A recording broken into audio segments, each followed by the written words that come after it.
more people to join us, and we'll be live shortly as well. So those who are watching us online, just a little patience, a couple of minutes, and we'll be live. Thank you so much. And thank you.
you suffered the traffic as much as we did? No, just that set off late.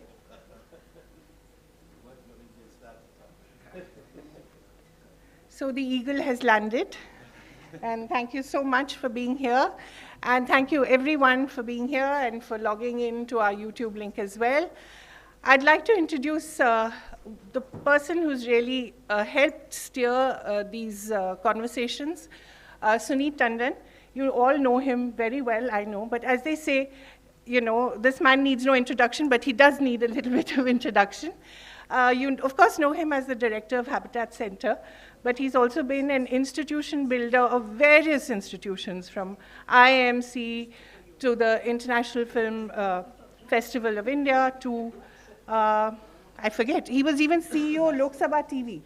So I think he's been someone who's really built institutions and built people around it and expanded them and left them in a better shape than when he inherited them. So thank you very much, Suneet, for being here and for helping us put this together. This is the 7th edition of the InfraKatha series of conversations, and we've had some marvelous speakers, but none so marvelous as William Dalrymple. And I'd like to ask Suneet, please, to come and introduce our speaker today, and the person who will be in conversation with him, Vinayak Chatterjee, the founder of the Infravision Foundation. This, as you know, is a collaboration between the Habitat Center and the Infravision Foundation. And I hope we'll have many more such events and conversations. Anything to really raise the level of discourse in Delhi and in the country. Thank you so much. Suneet?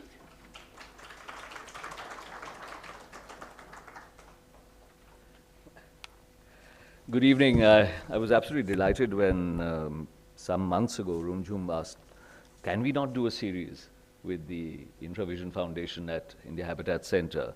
So I said, absolutely.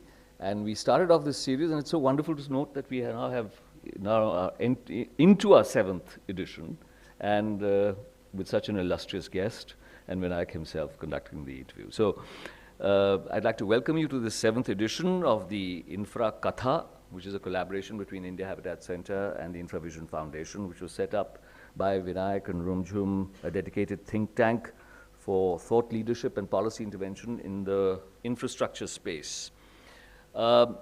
We had made an announcement at 7 o'clock. We are live streaming this conversation. That's why we are, we hope that many more people have also logged on to this conversation. And of course, we'll probably upload it onto YouTube also later, and there'll be a great audience out there, I'm sure. Our speaker today is William Dalrymple, whom everybody knows. But for once, I think I'm going to read out the entire, it's only a paragraph that I have been given, because it's important that we know what people have done and what their achievements are, and often we sort of glide over these things, especially when people are such great achievers as William and, of course, Vinayak. William Dalrymple is, of course, as we all know, a great historian and a best-selling author.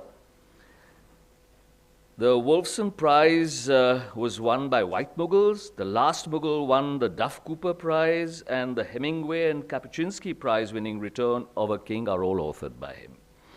He's a frequent broadcaster. He has written and presented 3 television series, one of which won the Grierson Award for Best Documentary Series at BAFTA. He's also won the Thomas Cook Travel Book Award, the Sunday Times Young British Writer of the Year Award not too long ago, the Foreign Correspondent of the Year at the FPA Media Awards, and has been awarded. Huh? Is there a list of things that he hasn't got? I know. I think you should give me that exclusionary list next time. And has been awarded 5 honorary doctorates. He was a fellow of the Royal Society of Literature, the Royal Asiatic Society, and the Royal Society of Edinburgh, and has held visiting fellowships at Princeton, Brown, and All Souls, University of Oxford. He writes regularly for the New York Review of Books, the New Yorker, and the Guardian. His new book, The Golden Road, which we all know about, talks of how India was at the heart of a forgotten world in terms of trade, ideas, and identity, and I think we're going to get some sort of glimpse into that in this talk as well. Vinayak is a very old friend of mine. I will tell you a little bit about him, even though he's, he's balking at it.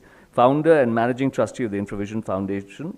He graduated in economics from St. Stephen's College and did his MBA from the Indian Institute of Management, Ahmedabad. He co-founded Feedback Infra Private Limited in 1990 and served as its chairman from 1990 to 2021.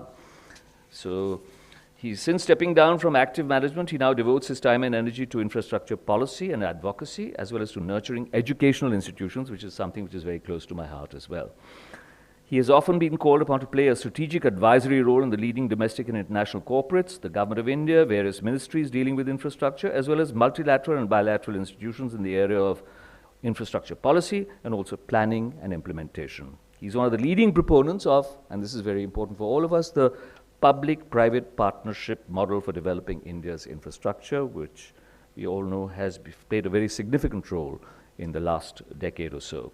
He founded the Infravision Foundation in 2022 to help shape thought leadership and drive policy intervention in infrastructure, and this talk is a part of that outreach effort.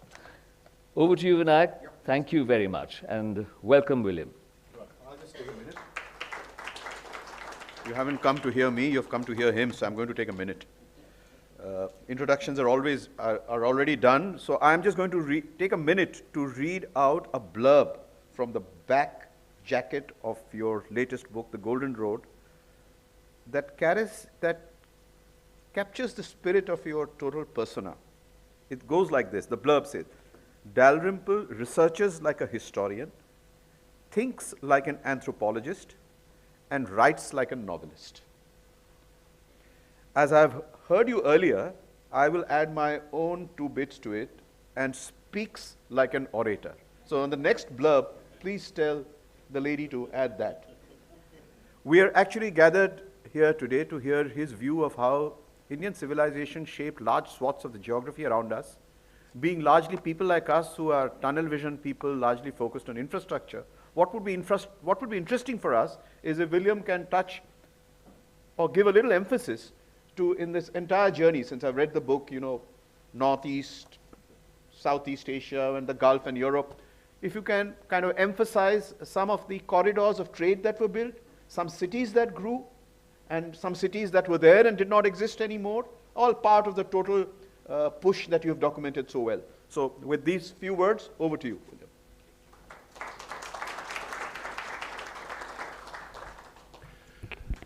India was one of the places in the world where the big questions of mankind were answered.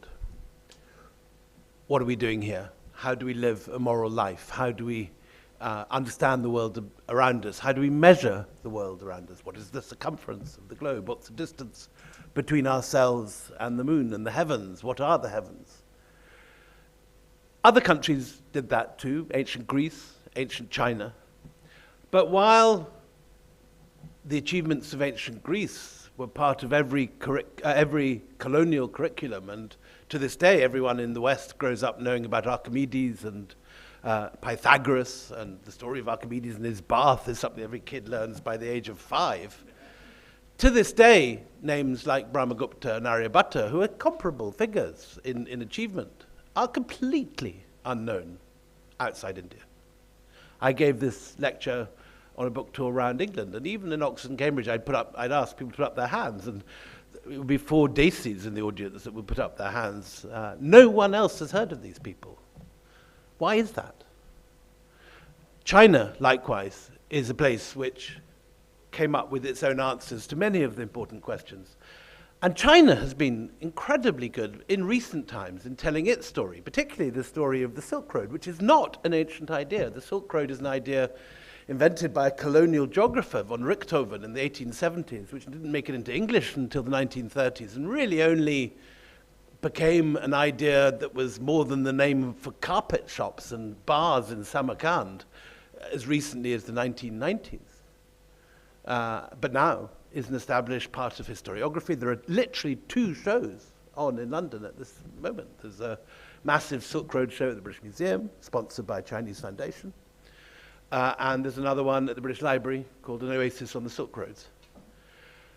And somehow, India's contribution to the world, which is absolutely the equal of either Greece or China, and comparable in every way, is simply not known outside India.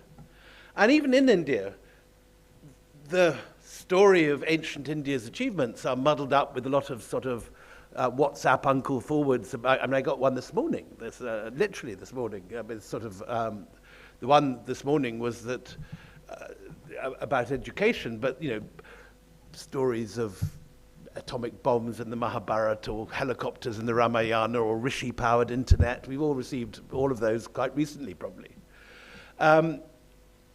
And one of the things that I tried to answer in this book is A, why is this so? Why does this story not better known? Why is it not known what India achieved and the Indian ideas which travel? But also, why is it that people within India do not have a better grasp of the story of the diffusion of Indian ideas outside India? To this day, I think people are surprised. You see Indians when you go to Angkor Wat, who are surprised to see the Battle of Lanka sculpted on the galleries of that formerly Hindu temple, now a Buddhist temple, but originally the largest Hindu temple in the world. Or to see the Battle of Kurukshetra, or stories of Krishna and the gopis. And in a sense, this stuff is hiding in plain sight. We know that Buddhism not only traveled to China and Japan and Korea and on to Siberia and Mongolia. We know that the Ramayana is this incredibly popular text all over Southeast Asia, whenever you go there. We know that the national airline of Indonesia is Garuda, that there is a Ayodhya outside Bangkok, that there is a Kurukshetra in Laos. But in an odd way, these dots have not been joined in the way that the story of the Silk Road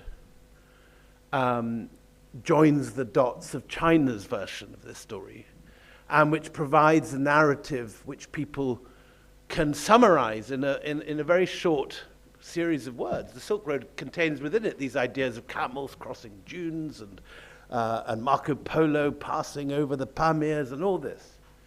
And we have to ask ourselves why this is. Partly, of course, it has to do with Victorian Indology, demeaning and reducing the achievements of India. You can hardly claim to bring civilization to a country if it's been exporting civilization for 2,000 years before you arrive. And in a sense, Macaulay's idea that a single shelf of a good English library is worth the entire native literature of India and Arabia, these sort of ideas reduced India's status.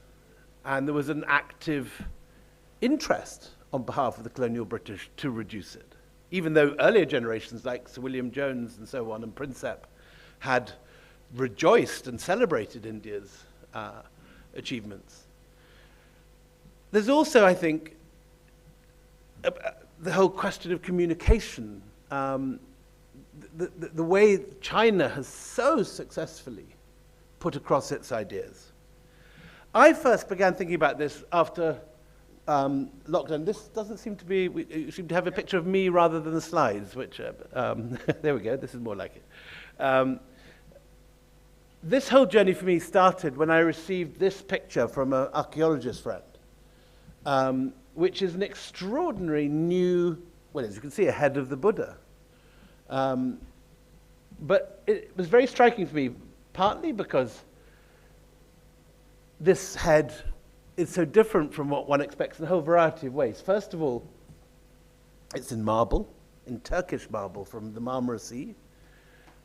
Secondly, the archaeologists found that the tortellini curls, as they nicely described the Buddha's heads, were drilled specifically with a technique used in Alexandria, and that this was therefore made on the Mediterranean shore of Egypt. But most interestingly of all, this turned up in an Isis temple on the Red Sea, goddess Isis. The last place, in a sense, you expect to find a statue of the Buddha. But it turned up as part of an excavation of a Red Sea port, which it's now clear was the major landing point for generations of Indian sailors arriving with expensive luxury exports to sell to the Roman Empire. And a whole new generation of archaeologists and economic historians are now coming to the conclusion that it was India that was the #1 trading partner of the Roman Empire, as I will show you. But for me, this is striking, because when I received this picture, I was at the other end of the Indosphere, if you like, not 5,000 miles to the west on the Red Sea coast of Egypt, but at Angkor Wat. And seeing India's influence heading westwards to the Roman Empire, when I was standing in the Mekong Delta, looking at this extraordinary creation of the largest Hindu temple in the world that is built not in India, but in Cambodia. How is that? What's the history behind that? That's what set me off on this path. And in answer to the question, why don't we know this? I think this map has a great deal to answer for. This is the classic conception of the Silk Road, which in itself is a wonderful idea. It breaks down nationalist silos. It makes you think about globalization centuries before one would normally do so. But in its modern conception, this map, as you can see, completely excludes India. Now, this map purports, by the nature of its cities, Palmyra, Petra, to show the world in classical antiquity. And it suggests that there is a trade route which runs far to the north of India, which connects east and west, Mediterranean with the South China Sea. But as you can see, even the maritime Silk Road, this dotted line running to the south of this map, just goes round India as if no one would ever dream of stopping there. Indeed, this map, taken at random from one of the many books on the Silk Road written every year, shows no cities at all in India, just the Himalayas. It's complete absence, not a port, not a city, nothing. And these are ideas which are being churned out and propagated every year, but which are fundamentally false. They are, in historical terms, a lie. Because in reality, Rome and China had no conception of each other's existence, while Rome and India were each other's leading trading partner. Memorize that map in your heads for a moment and just compare it to this. This is a map of Roman coin hoards, showing the reality of East-West trade at this period. Where do you find Roman coin hoards? Well, obviously in Italy, in Spain, in France, in the Balkans and Greece, in southern Britain, falling off as you head northwards up into Scandinavia, a lot round the shores of the Mediterranean, North Africa, the Levant, down the Nile, a little scattering in what's now Yemen, a few in what's now Afghanistan. Not one Roman coin has ever been found in China. Never one Roman coin hoard. There are one or two found in one emperor's tomb. Otherwise, there was no Roman trade with India because no Roman trade with China, because Rome and China had no conception of each other's existence. But look at the bottom right-hand corner of the map. Those are all the coin hoards found in India. It is bright orange because every year since the 18th century, coin hoards have turned up in India of Roman coins, particularly from the 1st and 2nd centuries, and in Sri Lanka. And if you go back to the classical sources, this is there in plain sight. Pliny talks about India being the drain of all the precious metals in the world. Strabo talks about fleets of 250 vessels waiting to depart when the monsoon winds turn, and the winds are right, heading down to India. And this is a pattern of trade and an infrastructure world of ports and cities which we have completely forgotten, which not only not appear in a single Indian textbook, but nowhere else in the world. Why is that?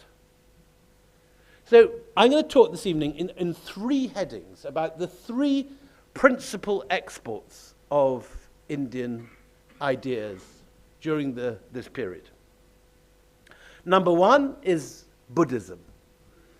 Because there are so few Buddhists in India today, this often gets underrated in the historical, but it has no one cheerleading it.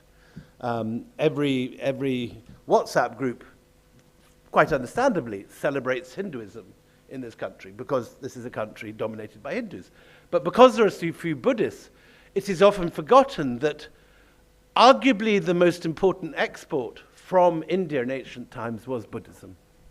The most popular export, which went not only through Southeast Asia, but China, Korea, Japan, Mongolia, Siberia, the whole area of Asia to the east of China, was deeply inflected by the importance of a philosophy developed by the Buddha in the mid-5th century BC on the borders of Bihar and UP. Now, the Buddha is a historical character. He lived in the mid-5th century. Born on the borders of Nepal and Lumbini, enlightened in Bihar, of all places, in the mid-5th century, and who made his first sermon outside Varanasi at Sarnath. And oddly, Buddhism is invisible for its first 200 years. There are no inscriptions. There are very few buildings that are certainly Buddhist outside a small area of Lumbini, Bodh Gaya, and that sort of area of Bihar.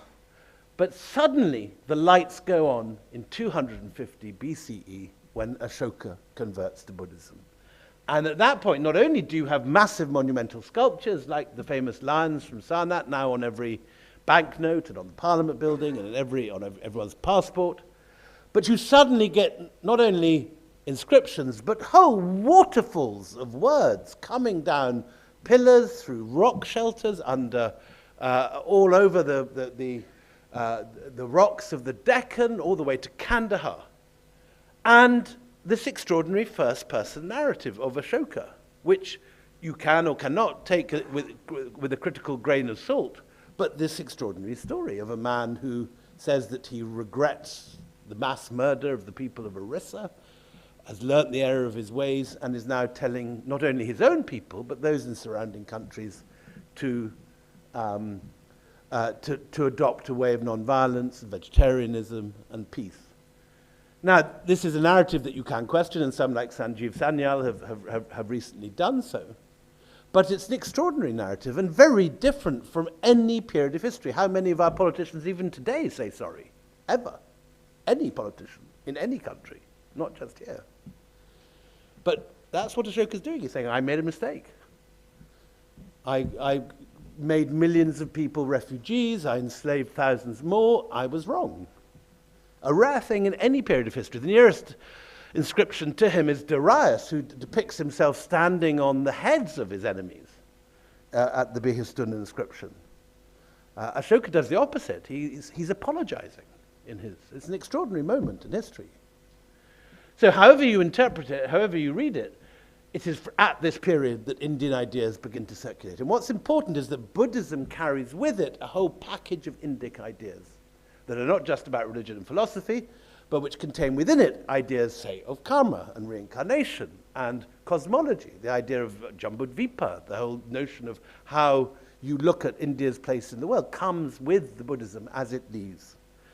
And it does leave dramatically in all sorts of directions. Within a generation, Buddhist ideas have passed westwards to these formerly Macedonian, Ptolemaic kingdoms in Egypt, as far as Libya. There's an inscription in Kandahar from Ashoka which says he sent Dharma ministers, in our words, missionaries, as far as Cyrene, which is Libya, Colonel Gaddafi's land. It's a long way from here, even today. And of course, throughout India itself, beyond his own dominions, and down into Lanka. And it's at this period that we begin to see the rock-cut monasteries in the Deccan, most famously Ajanta. This particular mural is a little bit later, but just worth putting up because it's so unbelievably beautiful. And you get sites like Bhaja outside Pune, little visited, but here we have a complete Buddhist monastery from 150 BCE, with a stupa and one of the first congregational halls in Asia to survive. This building, which is completely intact, was built 150 years before Jesus of Nazareth walked around Galilee. And it's here. Still, you can go visit it tomorrow. Not only is it intact, but the wood of the umbrella and the teak rafters are still intact. But it is also during the lifetime of Ashoka that we get missionaries leaving for the south, for Sri Lanka, and Mahinda, the son of Ashoka, converts the king of Anuradhapura. Only last year, Mahinda's stupa turned up on the hilltop of Rajagala in central Sri Lanka. Extraordinary discovery, with a Brahmi inscription from the time. And very soon, not only is Sri Lanka exporting its ideas, it's going all over Asia. Now that is a real map, unlike the Silk Road, which is a modern invention. This is a map which actually is based on real history. And look at it. Within a generation or two, Buddhist missionaries are going up to Gandhara and Bactria, through to the Dunhuang caves, right through from Chang'an on into Korea and Japan, down into Guangzhou, Vietnam, Laos, Thailand, Cambodia, even the Philippines. This is a map that should be in every textbook, but which is little known, even in India. And that is an extraordinary map of India's soft power at this period. The way that Indian ideas in the form of Buddhism, but containing within it a whole package of Pali and Sanskrit ideas and literatures, traveling out all over this region, changing all of them forever. And by 100 AD, this is the map looking westwards. This is based on something called the Periplus of the Erythraean Sea, which is the lonely planet of first century AD, and it shows the extraordinary trade routes connecting the west coast of India with the Red Sea. And the Periplus, written by probably a Roman Egyptian, shows an intimate knowledge of every single port on the west coast, from Barbaricum, which is the mouth of the Indus near modern Karachi, through Barigaza, which is near Surat in Gujarat, down to Muziris in Kerala. And the Roman Egyptian author of this knows every detail of these ports, what they want to buy, what they want to sell, the odd tastes of particular places. Barigaza, he says the king has a taste for Roman singing boys, of all things. And this is what you would take if you wanted to trade there. And this map is important because it also shows the Tibetan plateau, which is the geographical feature which changes everything. Now, as we speak in late November, Tibet is freezing over and cold winds are raking in. Next spring, in March, April, a thaw will happen and warm winds will blow out. And that bellows at the heart of Asia create the monsoon winds, which is a unique gift to India, which means that for 6 months, winds blow in one direction very fast. Once you learn to master them, you can sail from Muziris to the Red Sea in 2 months. Then, uniquely, they reverse themselves and you can sail back. You have to wait, you have to spend a few months in Egypt, go to see the pyramids, go to a show in Alexandria, do whatever you like.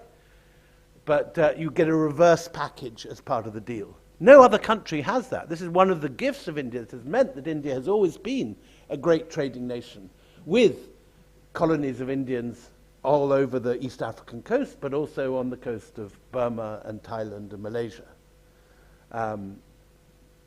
And India has always been outward-looking and has outward-looking trading communities in Gujarat, in Sindh, in Tamil Nadu, which have taken advantage of these winds for millennia. Along with the fact you can get 2 harvests in this country and you have incredible mineral resources. This has been the source of India's riches.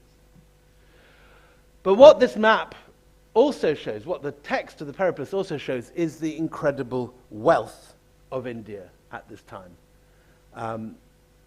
And gives substance to Pliny's claim that India was draining the wealth of the Roman Empire.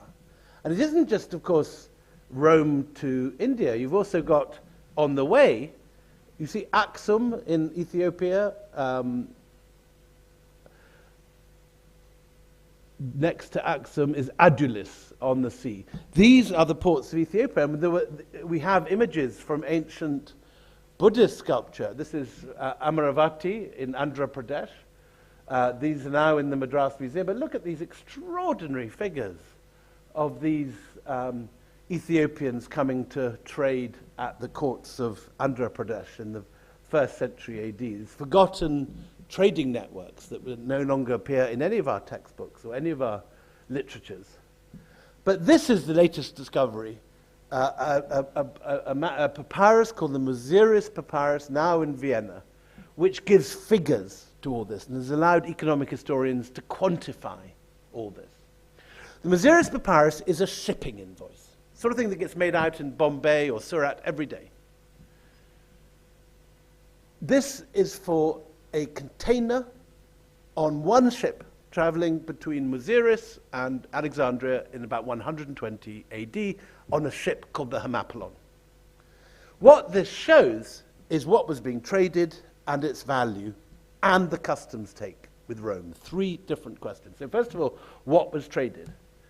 And we have images of this in various sites in Italy. This is a mosaic in Sicily, because the merchants who grew rich on this were proud of their achievements, and this is what they were selling. So here we have in Sicily, first off, at the center, personification of India, this rather voluptuous, half-naked yakshi, based on the sort of thing which you find being carved in Mathura. It is a tree spirit, a yakshi. She's touching the tree with her top hand, and the tree is blossoming. You can see the blossom as she touches the tree. She's like a symbol of fertility. Here is the Roman version of it, and she's also touching a tree. She's holding in her hand an enormous elephant tusk, which is one of the largest and most lucrative exports from India. Not a very green export, killing your elephants, but one that brought enormous wealth to your forebears. The yakshi is covered in silk. And the periplus is very clear that if you want to buy silk, where do you go? They don't know about China, so you have to go to the courts of Gujarat. So if the Silk Road ever existed in any sense, it leads to Gujarat at this period, where Romans buy their silk, according to the periplus. And you can see why Pliny gets upset about this. Pliny's whole grouse against India is not only is India draining Roman wealth, but it's doing it for unnecessary fripperies. Look at this immoral textile, he says, which allows you to see women's limbs while they're claiming to be dressed, they're naked. And this, indeed, this picture shows. You can see this yakshi's calf very visibly through the weaves of the silk. This is something the artist has made a point of depicting. So Roman hostesses were turning up fully clothed but effectively naked at parties.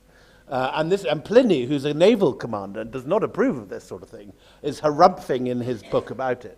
But the one thing that irritates him even more than silk is pepper. What is this black powder that everyone, the young today, are putting on their food, he says.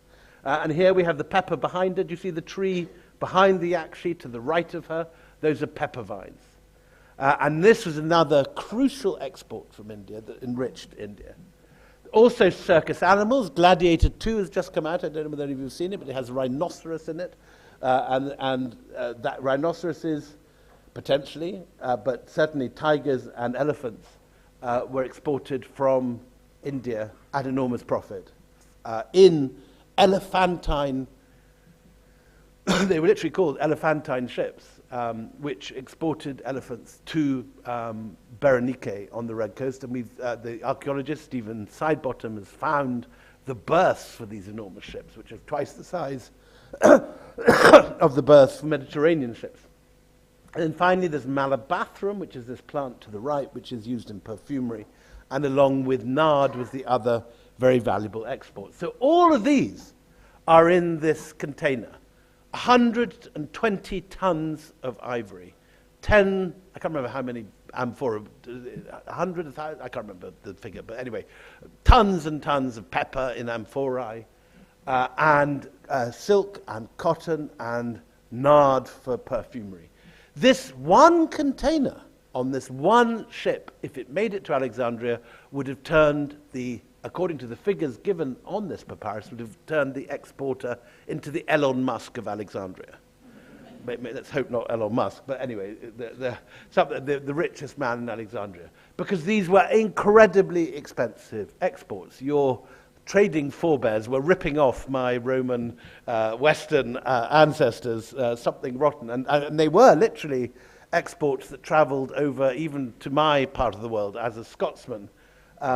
A few years ago, a little receipt was found at the Hadrian's Wall Roman fortress of Vindolanda, where someone called Gambo, son of Tapax, pays 2 denarius for a tiny sachet, little tiny fragment of black pepper to put on his food as he sits facing the Scots, shouting incomprehensible insults from the other side of the bogs in Hadrian's Wall.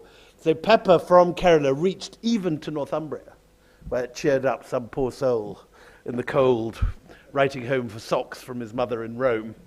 But the third thing that this thing shows is the amount that goes to the Roman Empire.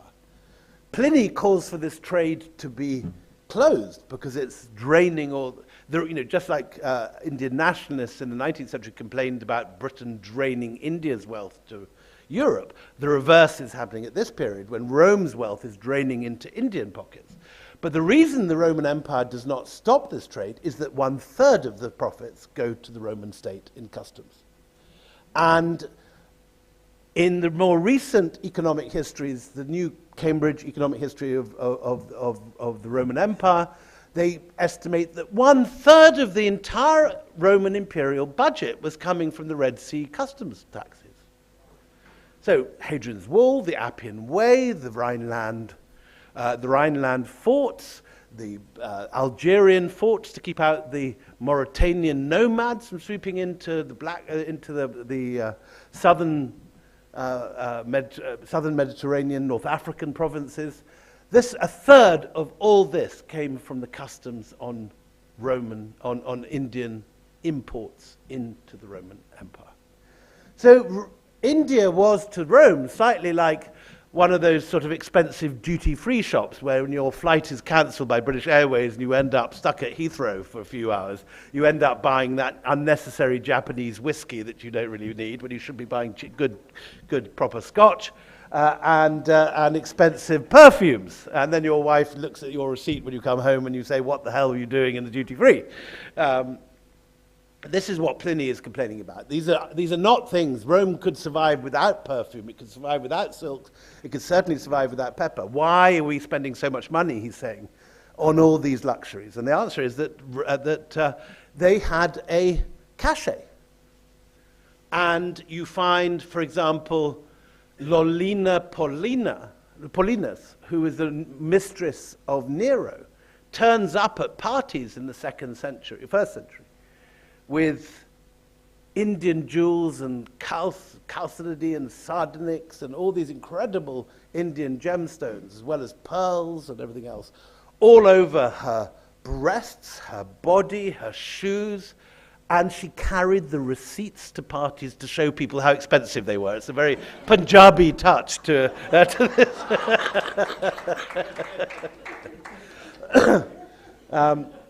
So people sort of took pride in buying all this nonsense from India. Anyway, so you find Indian exports like this ivory yakshi, sort of semi-pornographic, presumably to the Romans, had no sacred connotations to them. But you also find, increasingly, archaeologists digging up Roman, Egyptian exports to here. This is Alexandrian glass. Found, and you've got a gladiator, you've got the Pharos lighthouse, and you've got a wine vintage. This, along with some nice porphyry bowls, all made in Egypt, turned up, of all places, under the American Air Force Base at Bagram. Shipped to Barbaricum, the port at the mouth of the Indus, punted up the Indus, then up the Kabul River, and found by archaeologists near Kabul. And it accounts for the incredible Roman look of so much of the art of this period, and specifically Roman-Egyptian look. So here we have, at the bottom, a Coptic papyrus from the It says 6th century, I think it's probably 5th century, in fact. And the similarity of the iconography to this picture of the Buddha and his disciples, which is now in the National Museum, but was originally found at Miran, just over the border in Xinjiang. But it's the only surviving Gandharan wall painting. And it's this import of Roman objects which results to a crucial change in Indian Buddhist art. For the early centuries, the Buddha is never shown. He's shown as a stupa, at the bottom left, or a pillar of flame, top left, or as the wheel of the law, on the right. But suddenly, from the 1st century, he's shown almost like Apollo.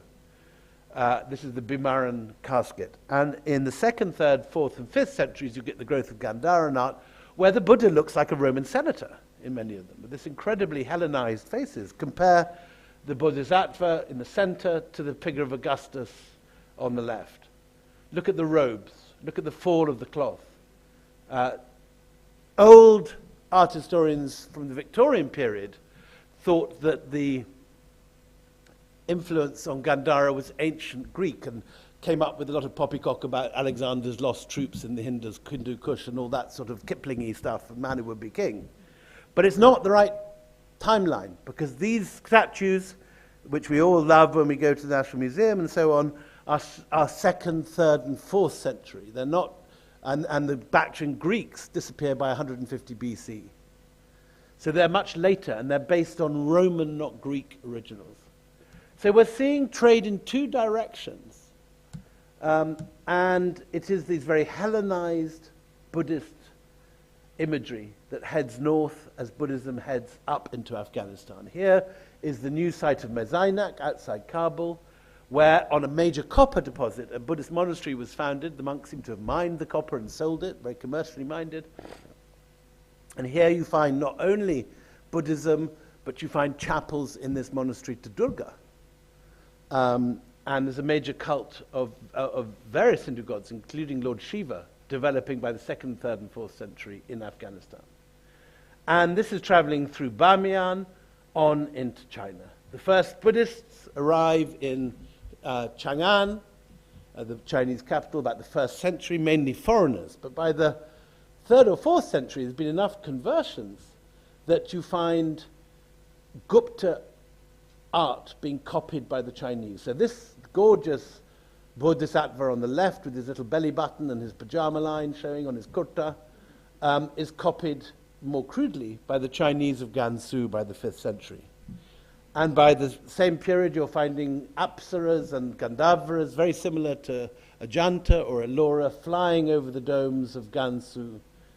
And Kizil, where the monks seem to have been smoking something very strong, judging by these wacko images of blue elephants that you find. And so by the 5th century, Buddhism has appeared in the court in China, underneath the Taoists, underneath the Confucians, but it's growing in importance. And this is the man who begins to change the fate of Buddhism at the Chinese capital, Xuanzang, known to the older generation among you who grew up on textbooks of the old system as Huansang. He used to be spent now with an X, Xuanzang, is how we're meant to pronounce him today. And here he's seen with his natty backpack full of scrolls and his vajra in his hand. And look at the nice little torch hanging from the top of his backpack, lighting his way as he wanders through the deserts at night.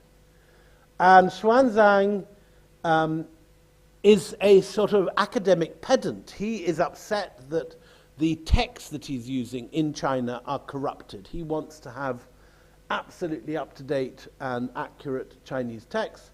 So where does he go? He crosses the deserts of the Gobi, crosses the Pamirs, passes through Kashmir, and comes to Nalanda,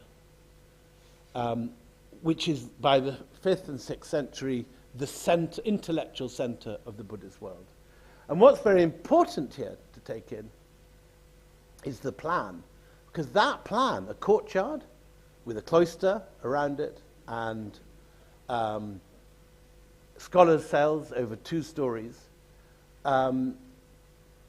is the plan of learned institutions which starts in the viharas of Buddhist India, spreads to the madrasas of the Islamic world, from Afghanistan, heading then on to Egypt. You have Al-Azhar, founded by the 9th century, the oldest existing university of the world, founded in Morocco in the 9th century, and by the 11th and 12th century, you're getting these plans copied in Oxford and Cambridge. Think of the quads of Balliol or Trinity or Corpus Christi. It's exactly the same plan as Nalanda. And Xuanzang is just thrilled. He arrives here, and what appeals most to him is the 9-story library.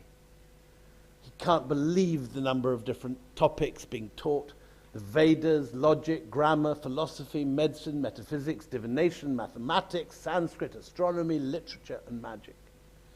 But it's the library he's absolutely won over by. It was 9 stories high, contained 3 divisions: the Ratnadadi, the Sea of Jewels; the Ratnasagara, the Ocean of Jewels; and the Ratnaranjaka, the jewel-adorned. The priests, of number several thousand, from morning until night, the monks engage in discussions. The old and the young mutually help each other. Lectures are given in 100 different halls. The students studied diligently without wasting a moment. The atmosphere of the monastery was solemn and dignified. Now, astonishingly, the ASI has only dug 10% of Nalanda. This is the main organ of Indian soft power. And this country, if it claims to be interested in its own heritage, should immediately set aside funds for at least another 40% of Nalanda to be excavated, because it is the center of Indian soft power at this period. It is the most influential university in Asia. It is what the Library of Alexandria was to Egypt, Nalanda is to this area. We have this in the National Museum, a short distance from here, this copper plate, which is the king of Srivijaya giving a land grant. The king of Srivijaya is from Indonesia, thousands of miles from here, setting up an expatriate college for Southeast Asian monks to study at Nalanda. Other monks we know come from Nepal, Tibet, Sri Lanka, Sumatra, and even Korea. So what Indian students do today, wanting to get to the Ivy League or to Oxbridge, Chinese, Japanese are coming here to Bihar to study at Nalanda at this period. And it's astonishing to me that only 10% has been dug at this incredible. And yet we have already, that 10% has 6 courtyards uncovered like Oxford High Street, one next to the other, successive colleges, as described by Xuanzang. Now the most improbable, well, there's several improbable bits of this story coming, but one of the more improbable moments is that when Xuanzang gets back eventually, 20 years later, having copied out manuscripts after manuscripts all over this area, he arrives back and he finds that the king is dying. The emperor is Taizong on the left, and he has taken, just at the end, this woman, Wu Zetian, to be his concubine. She's 15 years old, he is 65, and she has entered the harem as a 5th ranking concubine in charge of the laundry and the bedding. But she's a Buddhist, and she's also an operator. And as Xuanzang is talking to Taizong, who's dying, and teaching him about Buddhism, telling him about India, and telling him all the things he's seen in his travels, Wu is busy seducing his crown prince, Gaizong. So when all the concubines and the empresses are bundled off to a nunnery on the death of Taizong, Wu alone makes it back to the palace as first-ranking concubine when Gaizong comes to the throne after his death. Now, you can't make out really what happened in the story from these pictures where Wu looks a bit of an old boot, but the Chinese soap opera helps one imaginatively conceive what was going on. And Wu, first of all, she manages, there's an extraordinary scandal associated with her almost immediately. She gets pregnant, and she gives birth to a son, to the emperor's son, and then 6 months later, the baby is found strangled. and there's an investigation, and the finger of suspicion points to the empress and the chief concubine. They are found guilty of murder and witchcraft, and they are judicially murdered and killed. Their bones are broken, and they are drowned in a vat of wine. Wu becomes empress. Then Gaizong, on the top right, has a series of strokes, and she takes over, top left. And then the emperor dies, and there is what one can only describe as a Mahayana Buddhist coup d'etat. I don't know whether there's any equivalent in this country to the rather sinister Tory think tanks that organized Brexit from behind the scenes, Tufton Street. But Wu has something a bit like that. They're called the Scholars of the Northern Gate, and they are Nalanda-trained Mahayana monks. Some of them are Indian, some of them are Chinese, but trained at Nalanda. And these guys produce a putsch, a coup, when the emperor dies.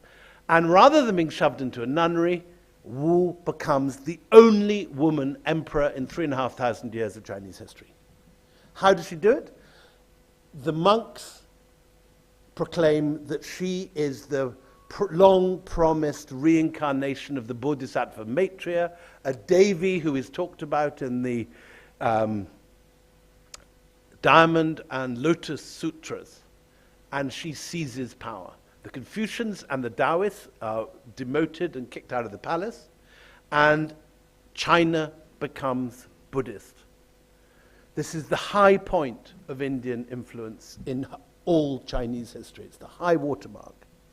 On her death, it will begin, the tide will begin to retreat back, in a sense, to where we are today, with very tricky relations with China. But this is the high watermark. You get a whole load of Indians with names like Gautama Siddhartha runs the court astronomy center, and never again will Indians be so influential in China. But this is not just China, because at the same period, the same sort of thing is going on in Southeast Asia. On the fall of Rome, there is a major economic crisis in India. India has been like Saudi Arabia today. Saudis barely have to get out of bed, and gold pours into their country because of oil. India is in that situation in the classical period because ivory and pepper can be gathered with very great ease in India and exported at almost no cost, at enormous profit. Suddenly, with the fall of Rome, there is no more gold arriving. India suddenly has to get out of bed and do something, if you like. And so what happens is that the Tamil trading guilds pivot eastwards. And it's at this period that they go searching for gold in what comes to be known as Suvarnabhumi, the lands of gold to the east. Today, when you go to Thailand, the airport is called Suvarnabhumi Airport. But this is from this period when Indian merchants from Nagapattinam, from Mamallapuram, just to the north of Nagapattinam, from Tamaralipti, which is in the Hooghly near modern Calcutta, find sources of gold in Palembang in Sumatra, in Keling in Java, in Kutai in Sarawak, in Okeo Okeo is a trading port rather than a gold mine, but in the Mekong Delta, and in Champa, which is Vietnam. And these Tamil trading guilds are badass. They are very sort of Game of Thrones. They've got their own corps of assassins who chase after anyone that kills any of their merchants. They're rather like the East India Company. They've got their own mercenaries, they build their own forts, and they carve out a whole sphere of influence. And economic historians are thinking that these guys are the ones that a generation or two later in the Chola period get the Chola king Rajendra Chola and Rajaraja Chola to raid Southeast Asia, and a whole series of a very rare case of Indian naval military action on these coasts.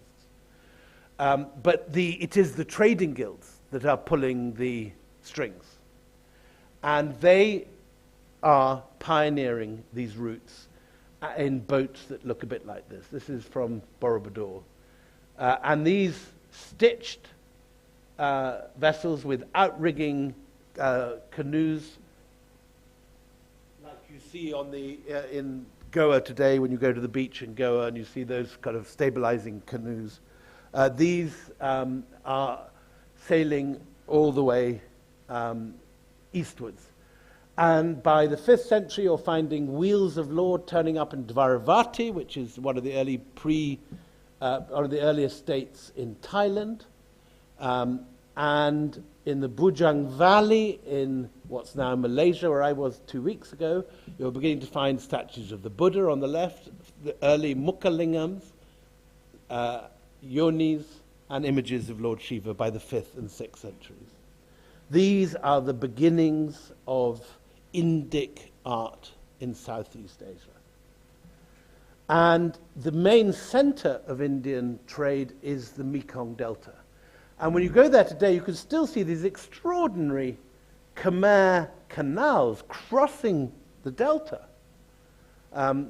like spokes in a wheel, and sticking up even over the monsoon floods. And you go down these canals, and one of them takes you to Angkor Borei, and it's here that you find the very first surviving intact Hindu temple in Southeast Asia by the 5th and 6th century. And inside that, you find these extraordinary sculptures. Now, they're extraordinary for several reasons. First of all, that by the 6th century, they're very big, and they're rather amazing and beautiful. But they're also quite distinct from anything in this country. You'd never mistake that for a Pallava image from Kanchipuram or something in Pala, Bengal, or Orissa. It is very specifically Khmer, straight away. It has a sampot. Vishnu is shown with this sampot, which is the Khmer waist wrap. But things are also theologically very different. This is an image of the Emperor Jayavarman II, and he is showing himself as Lord Vishnu. Now, we have in Tamil sculpture Rajaraja Chola being crowned by Lord Shiva, beside Lord Shiva, but as far as I know, there are no images in India of the king or the emperor as Lord Shiva or Lord Vishnu. But here you have Jayavarman II, and look, he's got on one hand, he's got a discus, on the right hand, at the top right, he's got a conch shell. He is Lord Vishnu. And this is what's going on. These guys, these Brahmins are turning up, and there's some local strongman sitting in the center on his throne, and the Brahmins are crowding around him, and they're pouring water over him in the Abhisheka ceremony. In the 5th and 6th century, these rulers in Southeast Asia are taking on the names and the forms and the ceremonies of the Brahmins who are coming to their courts. And these ceremonies are this very much what is being performed in this country. And these guys are changing their names. And you're suddenly finding that someone whose grandfather was called Kudunga is renaming himself Mullavarman. And then the Suryavarman, there's Mahendravarman. And the same is happening to the landscape. Suddenly we have a Kurukshetra in Laos. Suddenly we have a Ayodhya in Thailand. And what are these Brahmins doing here? Because isn't the Kalapani meant to stop them traveling? Well, India is conceived at this period. India is never, and it's important to state this straight out, one country. It's a whole fragmented series of mandalas of different states, right out. Xuanzang talks about India as being a region of 70 countries. But they are clearly defined. On one side, you have the West, and this is, even Alexander the Great is told this in Taxila. On the west, you have the Indus. On the east, you have the Ganges. To the south, you have the sea. What do you do in order to legalize these Brahmins going to Southeast Asia? You move the Ganges. So here is the headwaters of the Mekong. You carve it full of lingams and yonis, and you rename it Ma Ganga, Mekong. The Mekong is just Ma Ganga in Khmer. So the Ganges moves. The Ganges suddenly flows right through the middle of Southeast Asia. And it is sacralized.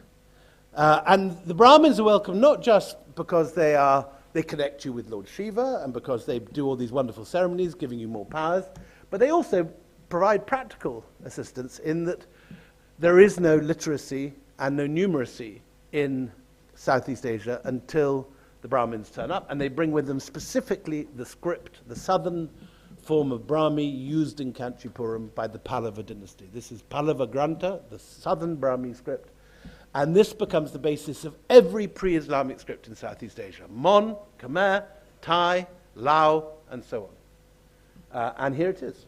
This is the inscription of Mullah Varman, who it says that his grandfather is called Kudunga. So it's not that there's, as R.C. Majumdar and the 1930s generation of historians thought, that there is a conquest of Southeast Asia by brave Kshatriyas. We have here clear evidence that it's the same family, but the new generation is calling themselves Mullah Varman, while before they were calling themselves Kudunga. And so a new language has come. Sanskrit comes, and with Sanskrit, the whole of Indic literature, mathematics, logic, the Vedas, stories like the Mahabharata, stories like the Ramayana, develop and take root across this entire area. So by the 7th or 8th centuries, Sanskrit is the language of diplomacy all the way from Kandahar right through to Bali. And just as in later centuries, Persian will be an international language of diplomacy, and then finally English. So at this period, it's Sanskrit. And in Southeast Asia, it's written in the Tamil Brahmi Pallava Grantha script. With this renaming of the landscape come Hindu temples. So what the Shore temple in Mamallapuram on the left is copied to a certain extent in this extraordinary temple in Gedong Songo in Java. Copied, but not quite copied, because if you look carefully, there are little Chinese accents on the top of the eaves. The doorways are narrow and thin, like Chinese doorways. The same is true of those at Prambanan. And in all these situations, the Southeast Asians are not being fed this by conquerors, as earlier generations of Indian historians believed. This is not imposed by the sword. This is picked and chosen by the rulers and the people of Southeast Asia because they liked it, because it was attractive, because it gave them more power, because it was considered to be sophisticated. But ironically, what happens by the 9th century is that while India remains divided among many different dynasties, Southeast Asia at this period, you have two mega-states by the 9th century. Srivijaya, which is the whole of Indonesia, all the different islands, and then the Khmer Empire, which don't tell Mr. Modi, but is probably the most powerful Hindu empire ever. We'll keep quiet about that for the time being, because I've got a visa that I have to worry about. But anyway, this, the Prambanan is bigger than any temple in 9th century India. And it's at Prambanan that you find the first 150-part Ramayana sequence. 150 parts. There's nothing comparable to that in India until Hampi in the 14th century. And then you get Borobudur, the largest Buddhist monument in the world, based on, very much on precedents at Khazaria in Bihar and at Sompur Mahavihara in Bangladesh.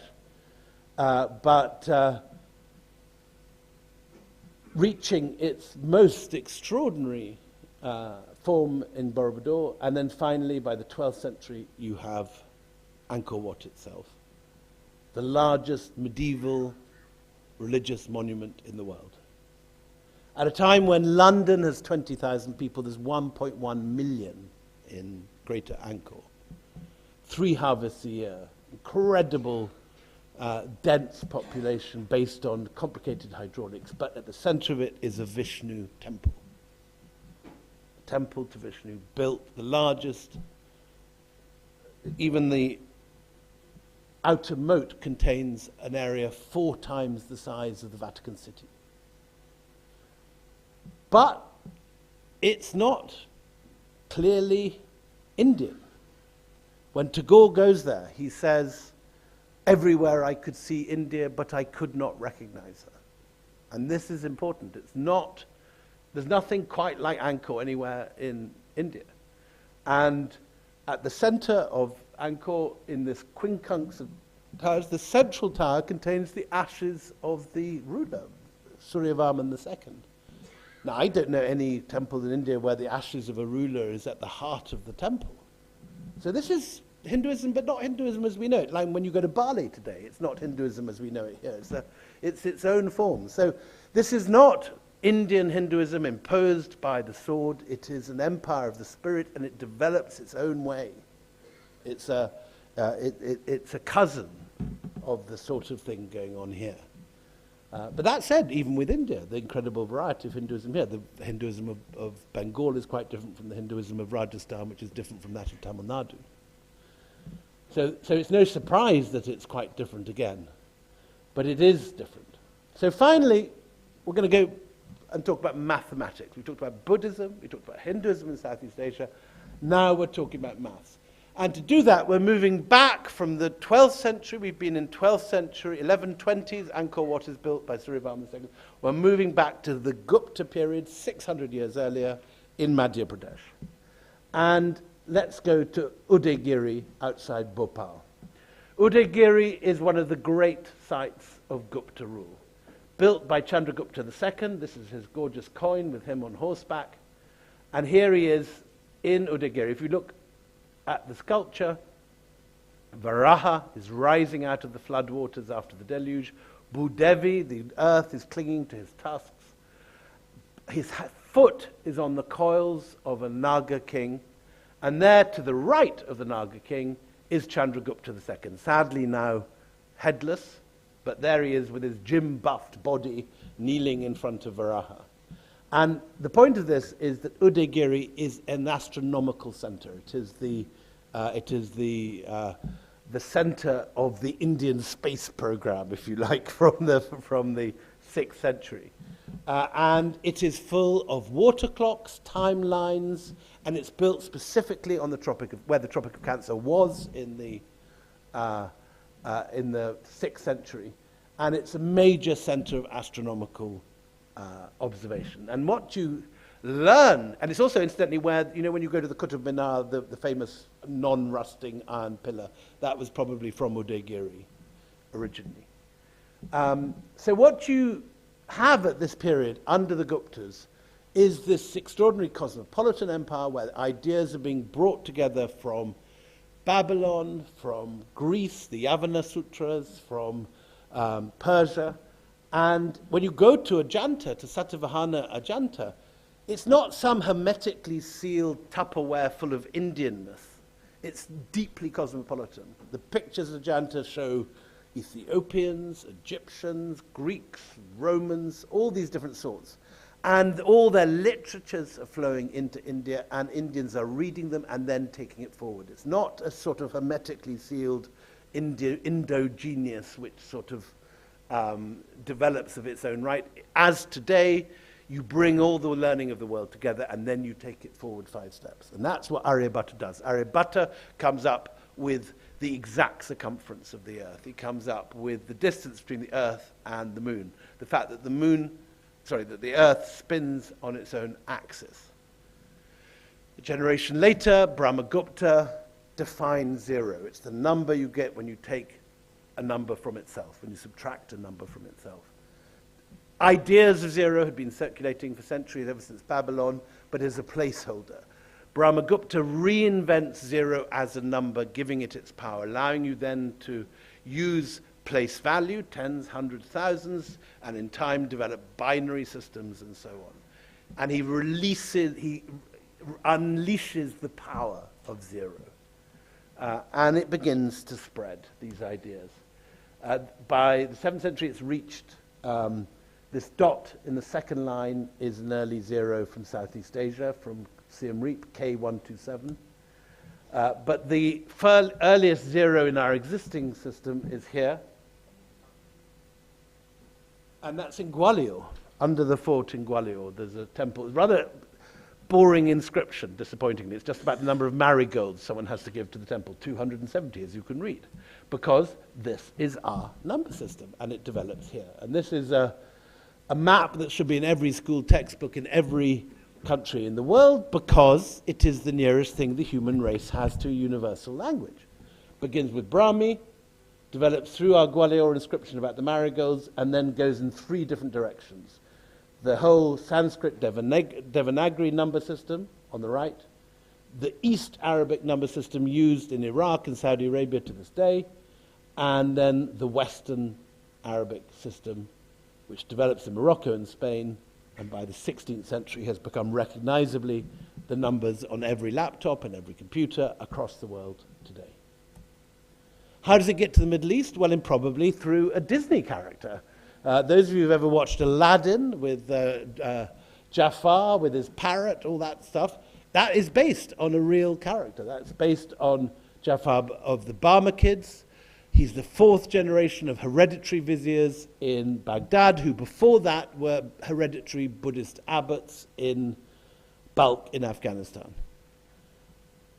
These guys study mathematics in Kashmir. They eventually become, when they convert to Islam, the accountants behind the Abbasid revolution in the 8th century, and it is they who build Baghdad for the Abbasid caliphs in the 9th century. And Jafar is the last of the 4 generations of these Barmakids, but they bring from India mathematical texts by Brahmagupta and Aryabhatta to Baghdad, and they arrive in 766. We have all the details of this embassy from Sind, which brings a book that the Arabs called the Great Sind Hind. And this text is circulated by the Barmakids, along with Indian books of Charaka and Ayurvedic medicine, and they spread around the Islamic world.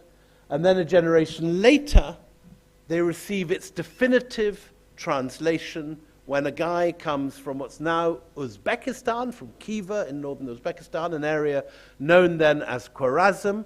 That boy, when he arrives in Baghdad, is called Al-Khwarizmi, and he translates Aryabhatta and Brahmagupta into throwing in a bit of Euclid in the way, in very, very clear and simple Arabic prose that could be understood by a teenager. And his book is called The Compendious Book of Calculating by Completion and Balancing According to Hindu Calculation, which even then is a bit of a mouthful, so everyone knows it by its nickname, Algebra. He himself, Al-Khwarizmi, is the source of our word algorithm. This spreads throughout the Islamic world, along with chess, another Indian invention, and by the 10th century has reached Spain. So just to give you some geography, on the right we've got Sind, where the Sind Hind comes from in 766, brought by an embassy from the embassy of Sind, takes it to Baghdad in the center of the map, where under Buyids you have Baghdad. Then Al-Khwarizmi comes from Khwarazm, south of the Aral Sea. If you go up to the Aral Sea, top right, you see Khwarazm. That is where Al-Khwarizmi comes from. He comes to Baghdad in the center, and Al-Khwarizmi's work within a generation has translated and is reaching Egypt, Libya, Algeria, Morocco, and Spain. And it's in Spain that the first Christian monks learned this number system in the 10th century. But right on until the 12th century, most of Europe is still using Latin numbers, MCV, XV1, all that stuff. Until in 1120, Pisa, which is up the boot of Italy, near the top of the boot, there's Pisa on that map, founds a trading colony in Algeria in 1120, and the notary brings his son, and luckily for all of us, the son is Fibonacci. Fibonacci goes to the local school, he learns Al-Khwarizmi, and goes back to Pisa age 20, where he finds all his friends are still doing long multiplication with XVC, XV1, and all that. So he writes a book called the Liber Abaci, explaining what he calls the modus Indorum, the Indian method, with the 9, what he calls the 9 Indian numerals plus 0. So it's a long relay race. It starts in Pataliputra with Aryabhatta, passes on to Brahmagupta, sitting in Mount Abu in Rajasthan. That learning reaches Sind. It is an embassy from Sind that takes it to Baghdad, where Al-Khwarizmi translates it into Arabic. The Arabic version reaches Spain, but it also reaches Italy, where Al-Khwarizmi writes the Liber Abaci, and it is Al-Khwarizmi's book which reaches the Frederick II, the Holy Roman Emperor, who is thrilled. He comes to meet Fibonacci, and they talk mathematics. He invites him to Castel del Monte, where I'm very glad to say he meets a Scotsman. And final improbable moment of the story. And Michael Scott is the court astrologer of Frederick II, and he says, look, pal, this is all very well, all this theoretical stuff, but you need to be a wee bit more practical. And he says you need to include weights and measures, interest rates, double accounting, and lots of other stuff that's useful to merchants. So the second edition of the Liber Abaci is written, dedicated to Michael Scott, and that goes viral in medieval Italy. It creates the systems used by the Medici banks. It gets studied by the painters of the Renaissance, including Piero della Francesca, who writes 3 treatises of mathematics. Piero's friend Luca de Caroli, who is a friar, takes it up to Milan, where he shares it with his flatmate, who's a guy called Leonardo da Vinci. So the relay race continues onwards. And ultimately, you can say that it is Indian methods of mathematics that allow the rise of the European corporation, including the East India Company, which brings it back to India and conquers India using Indian weapons. So the irony is that this unleashes forces which will eventually crush India. But the East India Company is another story for another moment, and we need to have a discussion. So over to you.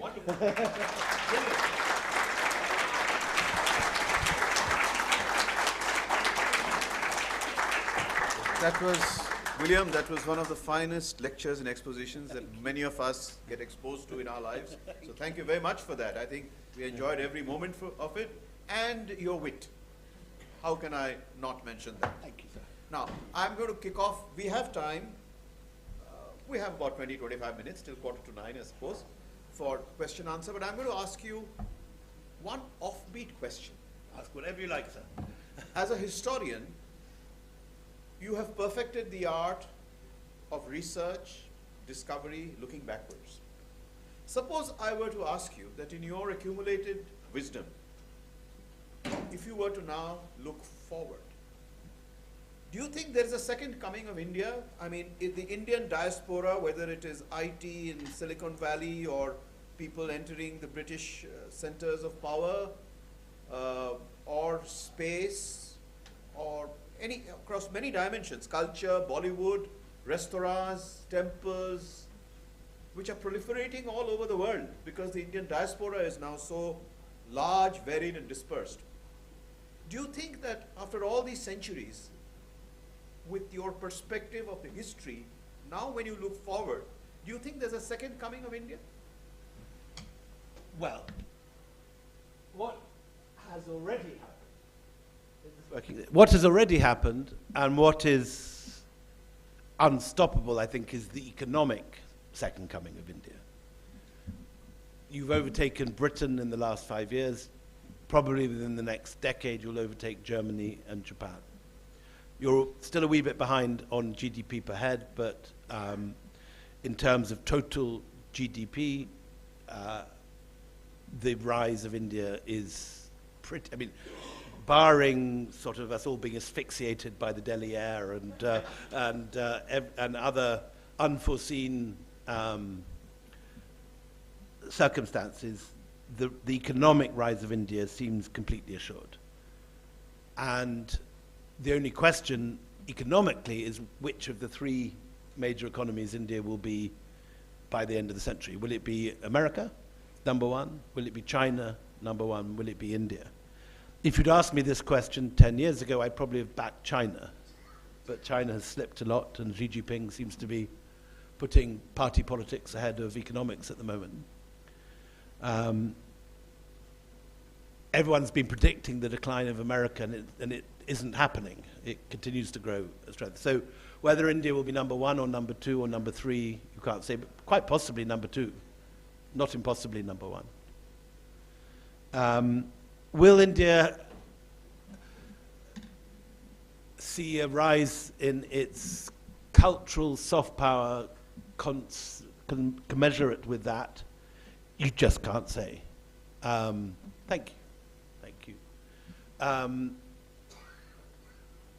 What I think India will need in order for that to be true, is to be not just rich, but also open to outside ideas, as it was in ancient times, and have the modesty that you need to take other learning in and then take it forward. One of the things that Biruni says about India when he's here in the 11th century is that Indians are so arrogant they don't learn from other people anymore. And he points to that as one of the reasons why India's fallen behind in the 11th century. Already the decline of India has, from that peak, if you like, in the Gupta era of the 4th, 5th and 6th century, when India is genuinely producing world-changing ideas that are altering everyone's understanding of the world everywhere. Biruni says that's no longer the case by the 11th century. In general, countries have their moment. For Britain, for my own Scotland, that was the 18th century, when the Enlightenment is, and you have ideas developing in Europe and in Britain and in Scotland, which will change the world. And then the flame passes on somewhere else in 20th century to America. But it's not at all impossible that India could have a second coming intellectually and culturally if it remains open, if it remains receptive to new ideas, if it has a system of free thought whereby it can express itself freely and not be under a political mandate. That seems to be another very important factor. You need freedom of thought to develop in a country. So who knows what India will be by the end of the century, but it'll certainly be very rich. Whether it'll be culturally and politically vibrant is not a question that we can answer. With that, I'm going to throw open the, very well articulated. Thank you. I think that's food for thought. There are hands going up, and I'm going to ask Mr. Raghav Chandra to go with his question first, and then I'll look around and try and be as balanced as possible. Yeah. You. So use the mic. William Dalrymple, thank you very much. Gratifying to note that you have finally, after having spent perhaps more than a decade or two in India, you've discovered the Indian Golden Road and the monsoon Silk Road of, beginning from India. Sir, I spent 40 years here. 40 I've been years, here since yeah. 1984, and I've been writing about this period from the beginning. So I'm not wrong in saying belatedly. No, I say from the beginning. My first writing about ancient India was in the 1990s. Yes. Yeah. So now my question to you is, a lot of Western journalists and you yourself have, I won't use the word debunked, but told us about the Chinese terrestrial Silk Road being somewhat of a farce. Do you think that's that image building has been a part of Chinese policy, or you think it's happened inadvertently? And, you said there are 2 exhibitions on the Silk Road going on in UK. What has been the impact of your talking about this? Are people getting convinced or not? And how does this contrast with the, talk about the Indian Silk Road? So, first of all, I wouldn't say I debunk the notion of the Silk Road. I think the Silk Road doesn't get going until the 13th century when it's created by the Mongols. That's the argument I make in this book, that the Mongol conquest smashed the existing system in Asia. They build an enormous tunnel, if you like, right through the middle of Asia. And so by the time that Marco Polo sets off to Xanadu in 1271, there is a single economic and political unit of the Mongol Empire which allows a Silk Road, if you want to call it that, to develop. But I don't think it exists in antiquity at all. I think India is the principal trading partner of Rome, and that India operates more on the maritime monsoon winds than it does on overland Silk roads. And the sheer practical thing in the pre-modern period is that you can obviously carry far, far more in a dhow than you possibly can on 10,000 camel bags. however much you load your camel and your donkeys, one dhow can carry 10,000 camels load. And the speed of the monsoon winds, once you've learnt to sail them, are such that you can move, as I say, in 2 months from Kerala to Egypt and back again, or indeed 2 months from Tamralipti to Guangzhou on the east. So I don't think it's a complete myth, but I think it happens far later. And I think the Silk Roads as a notion is an extremely questionable one, because silk was never the principal export from east to west. It's one product that's important, but it's not the most important export. And even in Chinese trade, it's not the most important. Spices and all sorts of other things were traveled too. So the Silk Road as an idea is, you can question on the basis of time. When did it begin? You can question on the basis of nomenclature, because silk was not the principal product. And thirdly, you can question on the basis of geography, because China was rarely the center of Asian trade. It was one among a number of destinations. And the idea that there is a terminus to the Silk Road, which is Chang'an, ignores the complexity of international trade at this period. So I think it's an extremely dodgy notion for 3 reasons. And it's successful because it's a neat concept. It's a romantic notion that appeals, which is why it's not just academic texts or geopolitical texts that use the phrase the Silk Road. It's carpet shops and bars and hotels, and why the British Museum calls its show the Silk Road, because it's an attractive, romanticized notion. Everyone wants to go and see a Silk Road show. In the way that they might not want to see a Middle East economic corridor show. If you know what I mean. It just sounds good, and so it has a sort of crispness to the notion. But there's no question that the Chinese have weaponized it, and the Belt and Road is built on the basis of this questionable notion, which was invented in 1877. No ancient text talks about the Silk Road. Marco Polo doesn't use it. No Chinese text talks about it. No Roman text, no Western text. It's a colonial notion invented in 1877, popular for the first time in the 1980s, weaponized by Xi Jinping in 2010. And India has just not done this work. There is no comparable body of Indian historical writing about ancient trade, very little which has been translated, and there's no modern attempt to emulate it until the MECC 2 years ago, But you've just done it now. G20. So I've created something that can be built on, certainly. But it's the MECC has apparently been shelved since the Gaza war, and now the possible implosion of Adani. So because it's centered on the Haifa port, which is owned by Adani. So all this is very questionable. So yes, work can be done and should be done and needs to be done. Right. Next question from Manjeev Puri. He recently retired as India's ambassador to Kathmandu with many other brilliant assignments before that. Manjeev, over to you. Vinayak, thank you for completing the triangle. Between Raghav, Chandran, me and you, the St. Stephen's College hostel. Mr. Dalrymple, staying away from the politics of today, who we should tell. I want to take you back to 2 maps that you used, which were fascinating. Till the Roman Empire, all that westward movement had a Buddhist tinge to it. What happened when we stopped that? And why did the Buddhist tinge not go down? And why, after many slides, you found one Buddha in Borobudur? That's the question. I want to stay away from the politics of today and so on. That's a different kind of subject altogether. Why did Buddhism decline in India? Is that the question? Or I leave it to you to interpret it. Maybe that's what I wanted to say. that's why you're such a good diplomat, sir. And why I've never been cut out for diplomacy.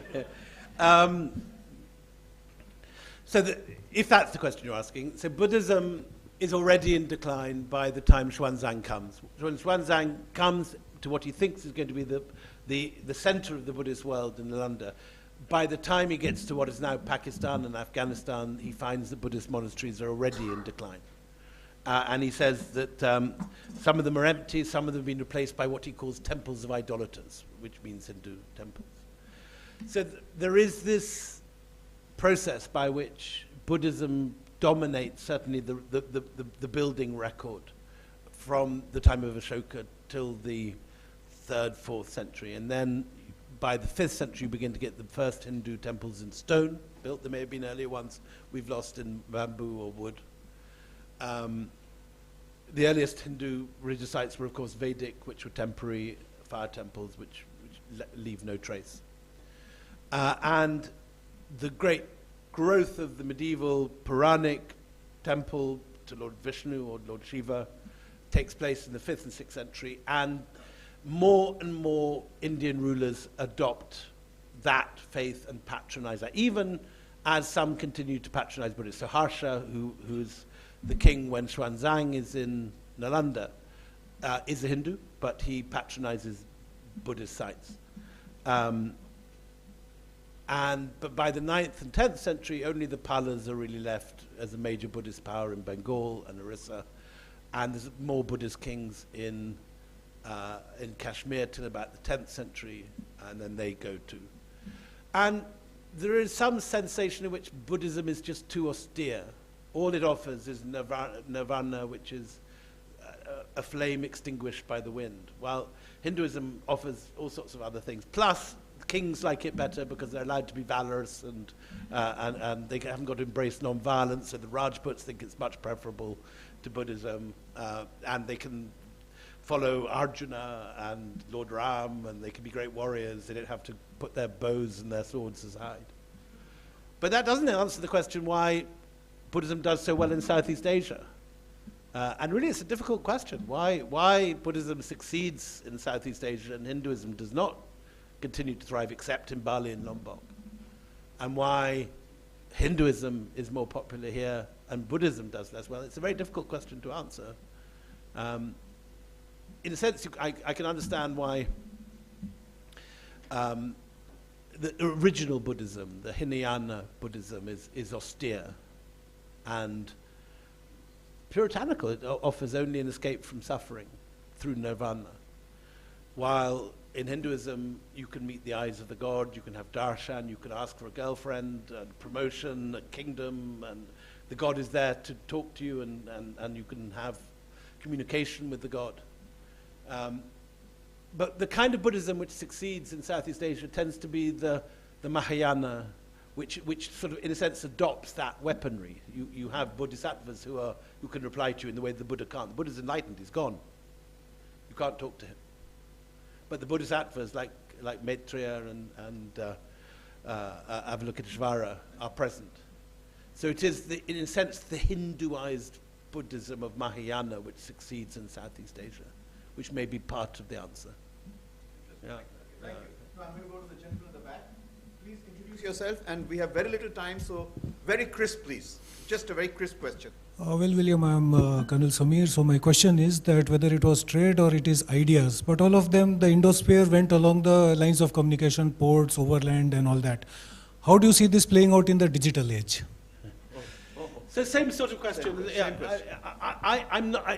As historians can show how things were in the past, but we're not seers seeing into the future. And history can rhyme, but it rarely repeats itself. So I'm not the right person to be asking about the future, but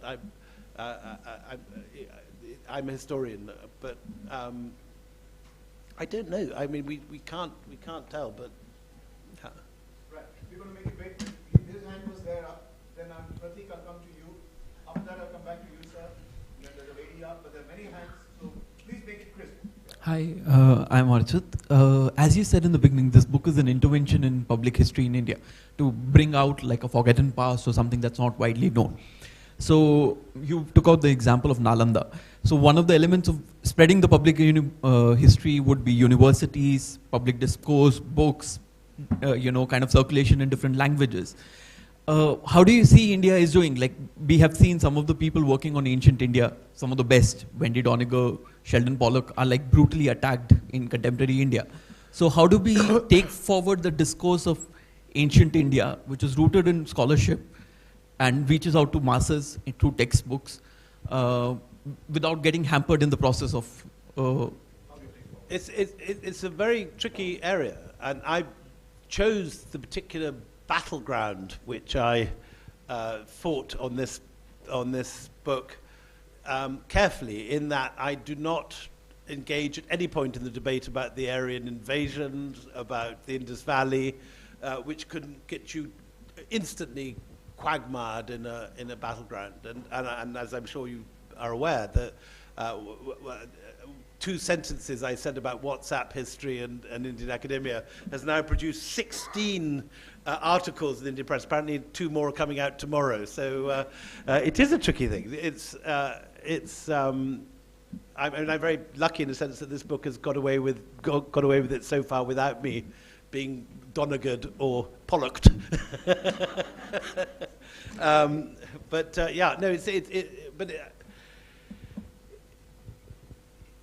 This is about the diffusion of Indian ideas out of India, and so I hope that avoids many of the most controversial areas, because India is in the middle of a culture war. There's no getting away from that, and the battlefields of history are very closely fought.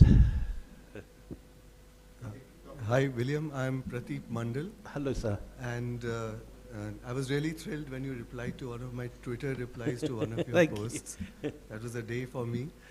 And what I am trying to understand is with South Asian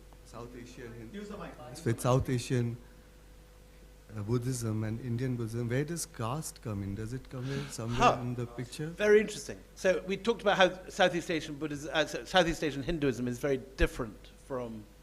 So one of the most striking ways it's different is that there is no caste. Certainly in Cambodia, there are areas such as Bali where there are some forms of there are Brahmins and there are lower castes, but there's not the classical caste system of India. There are female Brahmins in medieval, female Brahmin priests, pundits, working in royal temples in medieval Southeast Asia. Everyone eats pork. So there's it's a very different menu there in every sense. And caste is one of the, I think, I understand that it's more complicated than I've made out in the book, and there is a whole world of studying the nuances of caste as far as it exists at all in Southeast Asia, and so there is a debate on this, but basically, I mean, in general, there is an absence of caste, certainly on the full Indian model. Yeah, my name is Bagai. Hello, sir. I'd like to know whether you think that the current administration's promotion of our glorious heritage is a bit too aggressive and too exaggerated, and that it can be actually counterproductive. It's like those 2 lions' faces from the Ashoka pillar, where they're shown as fierce lions, where actually they were shown as inner strength. So is that going to be, even for the common man, is it not a good...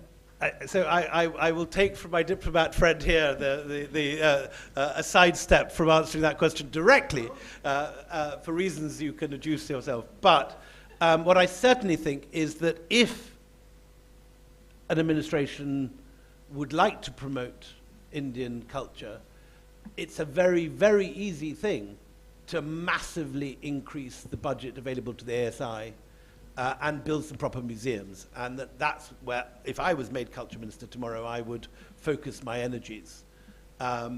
India has shockingly poor museums compared to anywhere else in this region. And India is not a poor country. India can afford to build every airport rebuild every airport in India, and it should do more. I went this summer for my summer holiday to Eastern Turkey, which I hadn't been to for 20 or 30 years. And the hotels there are about 30 or 40 years behind India. You can still get some pretty grotty hotels in provincial towns in Eastern Turkey, in a way that you can find really nice hotels now almost anywhere, even in the depths of Bihar. I found a 5-star with a delicious spa, which certainly wasn't there 40 years ago. But the museums in provincial Turkey under Erdogan have had a massive injection of funds and are completely world-class, even in small towns like Urfa, Diyarbakir, Gaziantep, I mean, which are the equivalents of sort of Ranchi and Gaya. Massive world-class museums there. And the failure of India to build, not only in Delhi, although there's plans now for Delhi, but across the country, museums that reflect its heritage is an astonishing thing. And the ASI is starved of funding. It can't protect even a fraction of the sites it has. In my next to my home, Zafar Mahal has been encroached upon. Its jalis are broken. Its marble fittings are broken every year, and it's a shocker. This is a country with unparalleled built heritage, which is not only abused in the planning laws and not protected by the government, but it's also not celebrated in museums at all. And so my main argument with this government is they don't spend enough on culture and enough on antiquities and enough on education. And all that, if you're proud of India as you say you are, that should be where the massive injection of funds should take place, in my view. You gave a pretty good answer, actually, to a difficult question. I'm going to pass the baton to my friend Shantanu. He is a lead writer for the Economic Times, and he was deep in thought while we were talking, so let me see what he asks. He was what? Deep in thought. Were you drifting off, Shantanu? Thank you, William. It was wonderful presentation. My simple question is that some of this trade that happened 2,000 years ago almost that you talked about, can this be quantified? Can the what? Can this be quantified? Trade? Yeah, the trade numbers. Because if I remember correctly in your earlier book, in Anarchy, some of the numbers you said in current price is so and so in dollar terms, you have given dollar terms. Yeah. So can this be quantified and how do you arrive at that number? So the answer is the further you go back, the less certain these figures are. Angus Maddison, who is the scholar who's attempted to quantify these things, has made a stab at it as far as you can, but his figures are more and more imprecise. I mean, 18th century figures are imprecise. For this period, very, very imprecise. And a single discovery like the Maziris papyrus can completely change the economic history of an entire area.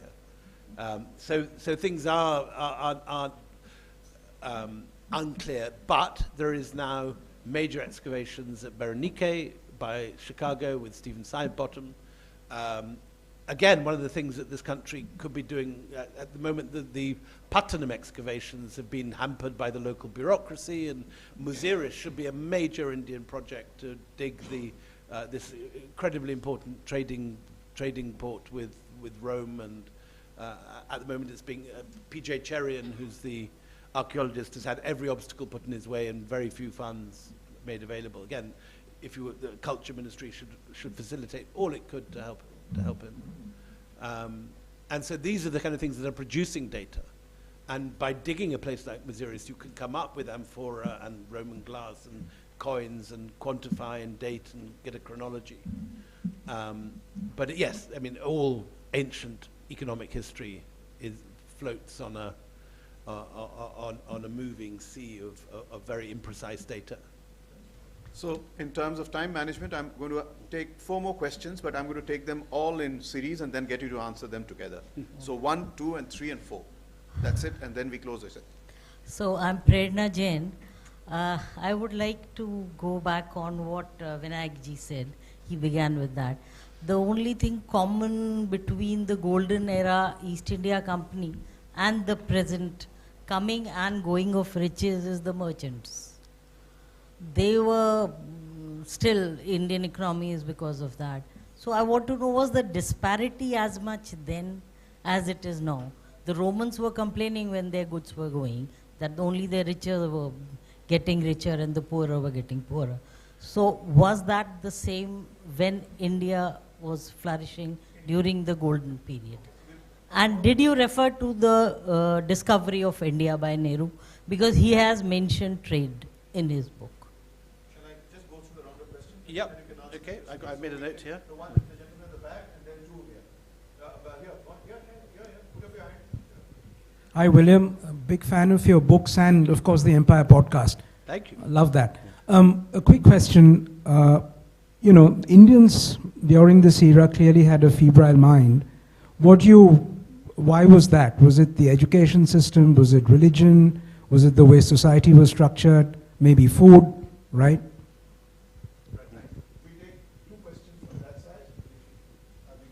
Yeah. Hi, I'm Nilanjan, and I recently came back from the areas of Southeast Asia that you spoke about. I love the way you say that, the Indian numeral system, the mathematical system, traveled from here and over many centuries, reached the West, and is responsible for today's mathematics. And in fact, you're the first British person I've heard to be saying that, because for centuries, while Britain was ruling India, they told us the opposite.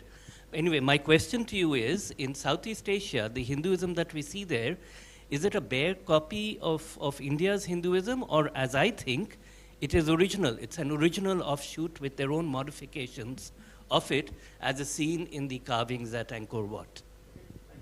Last question. Good evening. Sensei Raj from Vision India 2032. A warm welcome to William Dalrymple. I think you've done a phenomenal job. I'll stick to flat free of that. But I would also like to comment about what you said, as the West is still wrapped up in the romantic enthrallment of the absolute notions of asphyxiating GDP measures, etc., which India has contributed to the economic, as you mentioned yourself. Don't you think it's time for India to find its own roots rather than to actually look towards outside to find its own essence? While the entire world looks at India for leading in this particular decade from the global south and the BRICS as well. I'll stop my question on that. Thank you.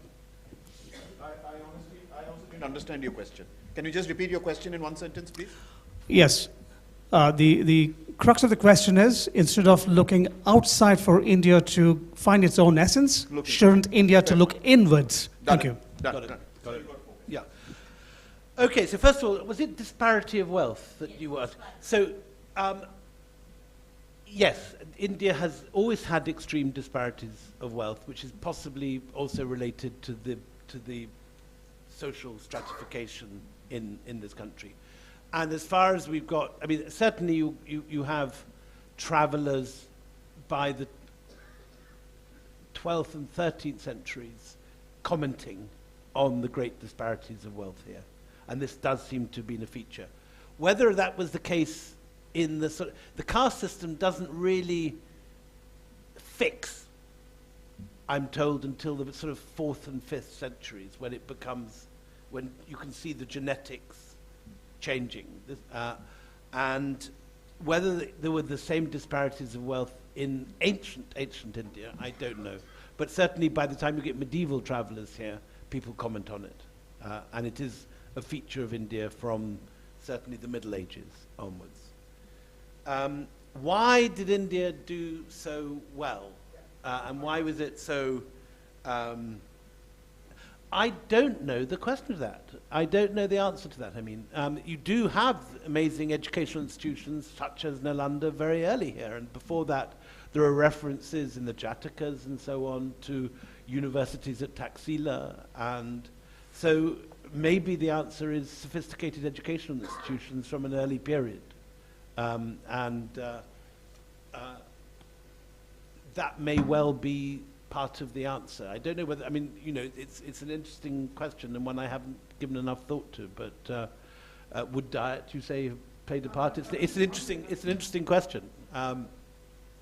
But I think there is certainly evidence of very sophisticated educational institutions, whether Gurukul or Buddhist universities or viharas or so on, from an early period, and that must be part of the answer to that. Plus, this is a very early illiterate society, which is not the case, for example, in Southeast Asia. I mean, one of the odd things is that there's nothing while it's an extremely rich society, Southeast Asia, with very good maritime and trade networks from very early on, and for example, it's people from Southeast Asia that settle Madagascar in early historic times, yet they remain non-literate.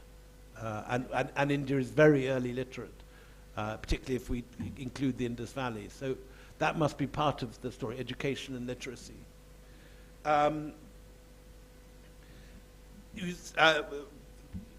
Did the West put India down? Yes.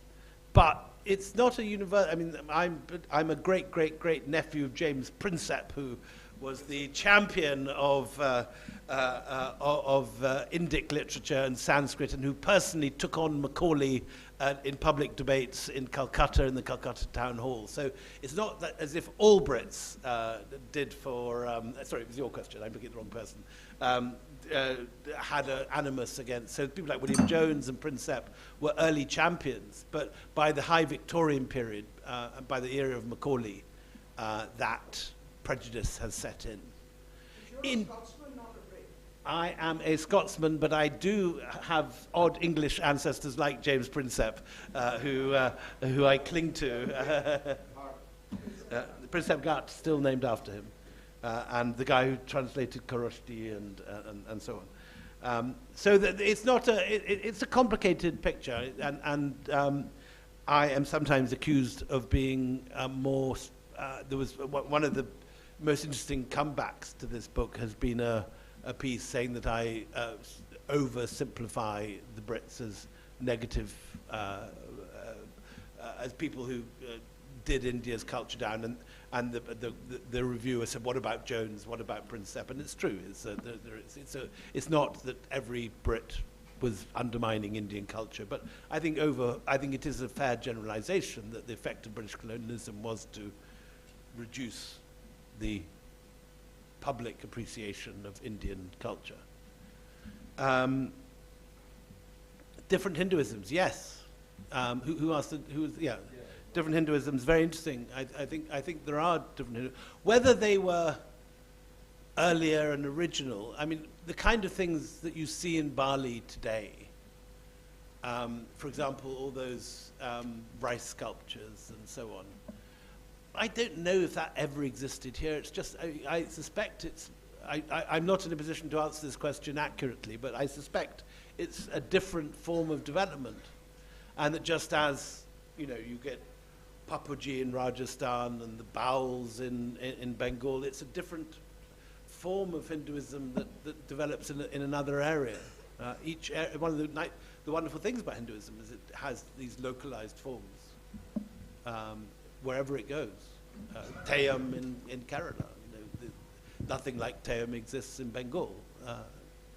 And William, should quickly India embrace its own roots? Yes, of course it should embrace its own roots. Before you continue to that, can I add? Just to say, as I said, it's hugely important to study your own cultures and to invest in the celebration of your culture. So I would, as I said, I think have bigger museums, teach history better, encourage people to propagate Indian history, not in a narrow chest-thumping nationalist manner, but in a expansive and manner which gives it all its fullness and its attractiveness as it had in the. I mean, people adopted read the Mahabharata and the Ramayana not because they were forced to do it or because they were told it was good for them. It's because the stories are so good, because it's such incredible works of literature which move you, and that's how ideas are passed when they become attractive and people want to adopt them. When you go to my native Edinburgh today and you walk along Princes Street and see two Parthenons sitting there at the National Gallery, it's not because Agamemnon conquered Scotland, it's because the 18th century Scots so admired ancient Greece that they modeled their culture on it and modeled their public expression of that culture in their architecture. And that's what was going on in Southeast Asia and in Afghanistan and in Java and in Sumatra and in Laos and in Vietnam and in Burma and in Sri Lanka. People saw something in this that attracted them, or they believed solved their problems, answered the answer to suffering, gave them more power, brought them the things they wished. And that's the reason that they adopted this. Not because of power, not because of the sword, not because of the jackboot. It was an attractive culture that they wished to adopt. Right, William. So we're going to draw this session to a close, and I suspect on behalf of all my friends in this room today, I think we've had a very enjoyable, a very enlightening, and a fun evening. Thank you. So thank you very much. So you have a lovely evening. You have a collection. I'm going to add to it. This is just a lovely thing. This is a gift from our side. Right? Right. Yeah. Where's it from?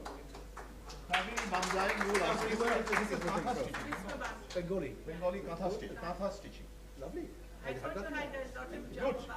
He has nothing like this, so thank you. She was very worried. She said he will have a collection of these. I said, no, I did. Thank you very much. This was a very enjoyable session. I put away my Himachali. Thank you so much, everyone, and thank you, William, and thank you, Bloomsbury, and thank you, Sunil.